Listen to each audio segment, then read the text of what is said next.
Hey guys, welcome back to Kingdom Talk with me, Marie Lewis. And listen, it has been a long 3 weeks, but we're here and we're back, and we're going to start off from where we left off, right? So we're still on answering the call. And during these past few weeks, God have been speaking to me about so many things. And a lot of people believe that answering the call is just a fivefold ministry. It's way more than that. It's way more.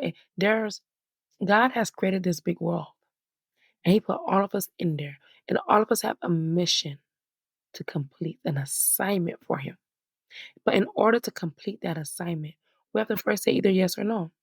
Because there's a lot of missions that was aborted. There's a lot of missions that was rejected. There's a lot of assignments that people did turn their head to. And so it's very easy to say no to God. It's very easy. And you won't even notice it. Like even for me, I'll be like, oh man, God, I don't feel like recording today. And then as soon as that thought come in my head, and then I remember it's not about me. It's about saying yes to God. But when you answer the call, there are so many things. You're literally coming into agreement with God. Sorry, you're literally saying yes to God.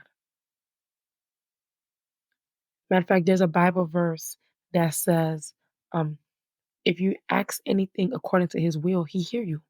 And if he hear you, that means whatever you ask for, you already received. So when you ask according to his will, you already received it. So when you say yes to God and wherever he called you into, whether it's the job, the husband, having more children, or whatever it is that God has called you to, when you say yes to that, there is no way you will fail in life. Because that means now you are walking the path that God created for you. So it's First John 5, verse 13. And it says, I write these things to you who believe in the name of the Son of God, that you may know that you have eternal life.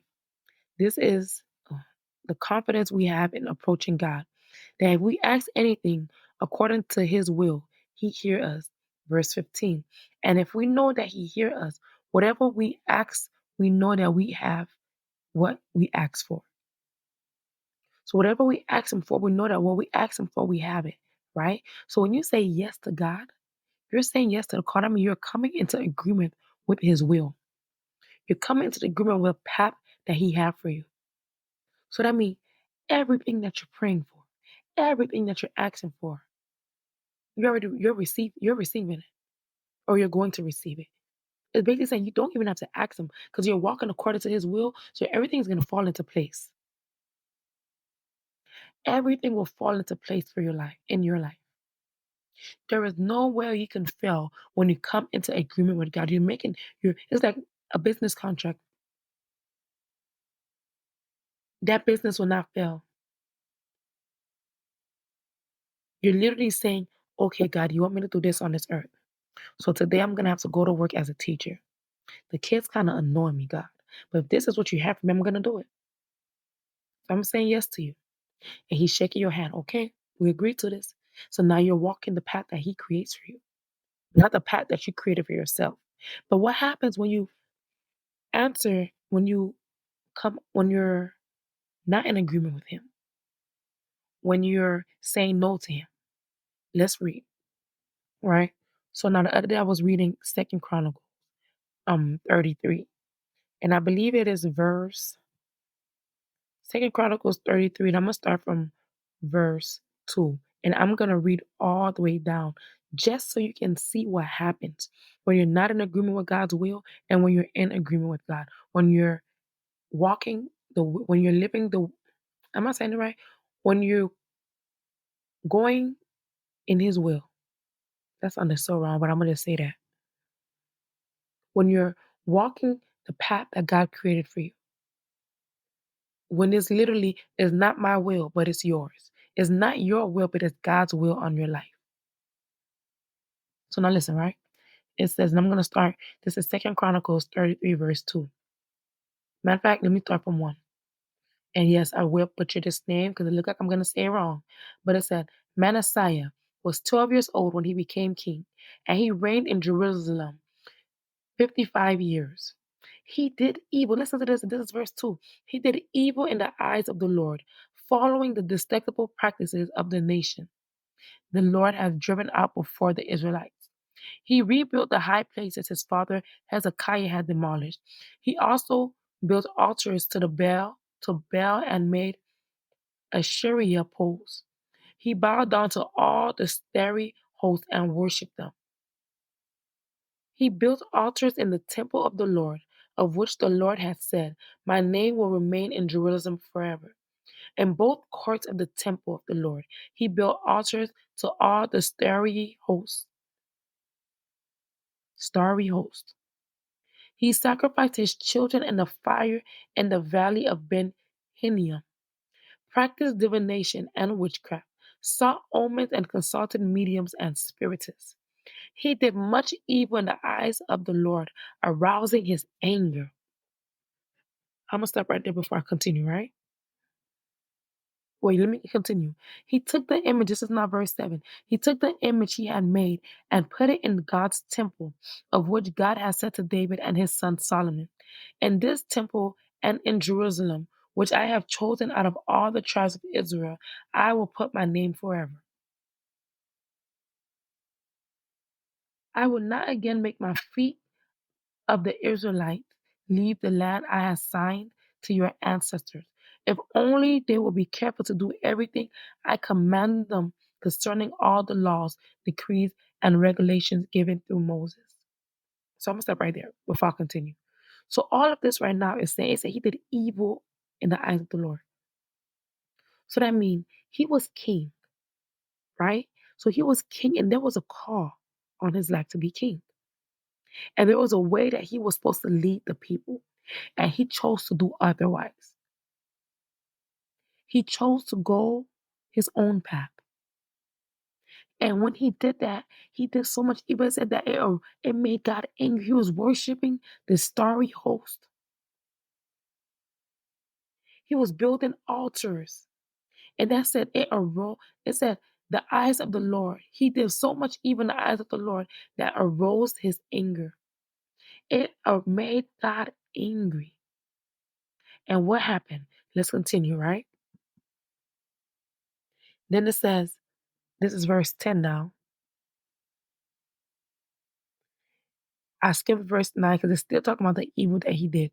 Let's go to verse 10. What happened? Because he was out of God's will.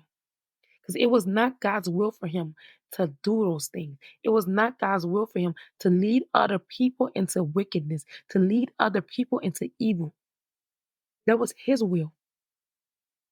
That was his choice, his decision, his path. So then it says in verse 10, the Lord spoke to Manasseh and his people, but they paid no attention. So the Lord brought against them the army commanders of the king of Assyria, who took Manasseh prisoner, put a hook in his nose, bound him with bronze shackles, and took him to Babylon. In his distress, he sought the favor of the Lord his God and humbled himself greatly before the God of his ancestors. And when he prayed to him, the Lord was moved by his entreaty and listened to his plea. So he brought him back to Jerusalem and to his kingdom. Then Manasseh knew that the Lord is God. So because he was not aligned with God, God brought evil to him. God brought pain to him. God put him in bondage because when God created him and called him to be king, that was not what he had planned for him. He was not supposed to go that route. That was not God's will for him. So he was not in agreement with God because he went against everything God believed in, everything God wanted him to do. But when he was put in bondage, when he became a prisoner, he sought God, and God is so good that God had mercy. God still favored him. Then after that, it says in verse 14, okay, I'm gonna just paraphrase. So from 14 to 15, it says that he got rid of everything. All the way God set him free, he got rid of all the altars that he built. He stopped worshiping the stuff that he was worshiping. All the foreign gods, he removed their images from the temple of the Lord. And then he restored the altar of the Lord and sacrificed fellowship offering and thanks offering on it. And when you continue to read, right, it ends up saying at the end of his life, at the end of his life, that he died and he ended up being buried with his ancestors. Mind you, there are people who did so much wicked that God didn't let them be buried. They were not buried in the palace with their ancestors. And it said Manasseh rested with his ancestors and was buried in his palace. There's another one that says about Josiah, right? And this is listen, so now this is what happened when you do right by God, when you walk in his will, when you come into agreement with God and everything that he has planned. So if you go to the next one, um, Second Chronicles 34, and you read verse 1, it will pretty much read the whole chapter, that whole chapter. It's gonna show that Josiah, right? I'm gonna read the first chapter, and I'm gonna read, the first verse, I'm gonna read the first verse, I'm gonna read the last one. So the first one said, Josiah was 8 years old when he became king, and he reigned in Jerusalem for 31 years. He did what was right in the eyes of the Lord and followed the ways of his father David, not turning aside to the right or to the left. So that means he never turned away from God. He never did wicked to God. And because of that, if you read on, you're going to see everything that he did. Then you read the last chapter, chapter 33, right? Verse 33. Sorry. It said, Josiah removed all the detestable idols from all the territories belonging to the Israelites, and he had all who were present in Israel serve the Lord their God. As long as he lived, they did not fail to follow the Lord, the God of their ancestors. So that means God trusted him with those people. He did what was right. And because he did what was right, they did what was right. When you're coming into agreement with God, when you're walking and living the will of God, it don't only affect you, affect others. When you're not in agreement with God and you're not living the life He has for you, and you're not walking the path He has for you, it doesn't only affect you, it affects others. Josiah was in God's will, and all of them, all of the people that followed him, did right by God. Manasseh started off doing evil. And although he turned around and he started doing good for the Lord, the people who he was leading still did bad, still did evil. They still chose to serve other idols. They still chose to worship the starry hosts. I tell myself all the time, it's not about me, it's about God. This is not my life, this is my life. This is not my will, but let your will be done unto my life. There is no way you will fail if you live the life God intended for you to live, if you're coming into agreement with Him. There is no way. And a lot of the times, what God wants for us, we don't really want for ourselves. We don't want it for ourselves because we can't see past that. We don't see the outcome. We don't see the the blessings. We don't see what God actually has planned. We just look at it, ooh, this is gonna be hard. This is not something I really want to do. I remember when God called me to be a teacher for many years, I said, teacher is not for me. I want to do that job. I even said, I heard God tell me, don't do it. And I remember one night I had a dream. I was in a football field, a high school football field, and all the kids was running toward me singing this song that said, I need you, I need you. And I woke up saying, oh, and I knew that that dream was from God, but I couldn't accept it because it's not what I wanted. I didn't want the life of a teacher. I didn't want the pay of a teacher. I didn't want to have to deal with the things teachers deal with. But when I started to say yes and I began to walk in that way, doors began to open. When I began to walk the path that God had for me, people's lives were being changed within the school. And I'm not even talking about cohorts, I'm talking about the actual students, families being restored, people giving their life to Christ, people wanting to know about God, people learning when they thought they had problems. Things begin to shift. And yeah, even then, I'm like, oh no, God, I don't want to do it. I don't want to do it. And the God is showing me, you don't tell me, you don't see what I have done. I just want you to walk this path. I want you to say yes to me. It's very easy to say no. But when you say no, what are you saying no to? Who are you saying no to? A lot of people have this thing in their head that they believe that their life is their own. They make the decisions. They choose what they want to do. And when you look at their lives, they could be making money and still be depressed and still fighting things. Because people think, oh, it's all about how much money you have. And I make a lot of money, so I ain't gotta do this. Even though God called me to it. But then why are you depressed? Why are you sad? Why your man can't stay with you? Why your kids don't like you? Why are you unmarried?